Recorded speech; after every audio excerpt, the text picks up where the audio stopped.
അസ്സലാമു അലൈക്കും വറഹ്മത്തുള്ളാഹി വബറകാത്ത്. ഹായ് ഓൾ, എല്ലാവർക്കും നമസ്കാരം.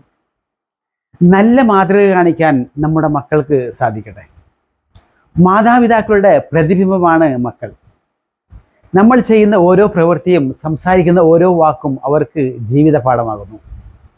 നാം മറ്റുള്ളവരോട് സ്നേഹത്തോടെ പെരുമാറിയാൽ അത് മക്കളുടെ മനസ്സിൽ പതിയും. അതുപോലെ കോപവും കടുപ്പവും കാണിച്ചാൽ അതും അവരിൽ വളരും. അതുകൊണ്ട് മാതാപിതാക്കളുടെ ജീവിതമാണ് മക്കൾക്ക് ഏറ്റവും വലിയ പാഠപുസ്തകം. ചെറുപ്പം മുതൽ തന്നെ നല്ല ശീലങ്ങളും ആരാധനാ നിഷ്ഠയും വളർത്തിയെടുക്കണം. നമ്മൾ ചെയ്യുന്ന പ്രാർത്ഥനയിൽ മക്കളെയും പങ്കെടുപ്പിക്കുക. അവർക്ക് സത്യസന്ധതയും കരുണയും പഠിപ്പിക്കുക. പണം, സ്വത്ത്, ആഡംബരം ഇവയെല്ലാം ഒരു ദിവസം നഷ്ടപ്പെടും. പക്ഷേ അറിവും നല്ല സ്വഭാവവും ഒരിക്കലും നഷ്ടപ്പെടില്ല. അതാണ് അവരുടെ ജീവിതത്തിലെ യഥാർത്ഥ സമ്പത്ത്. നമ്മുടെ മക്കൾ അറിവിലും ശീലങ്ങളിലും വളർന്നാൽ അത് സമൂഹത്തിന് മാത്രമല്ല നമ്മുടെ ആത്മീയ വിജയത്തിനും കാരണമാകും. അതുകൊണ്ട് മാതാപിതാക്കൾ നല്ല മാതൃകയായി ജീവിക്കട്ടെ.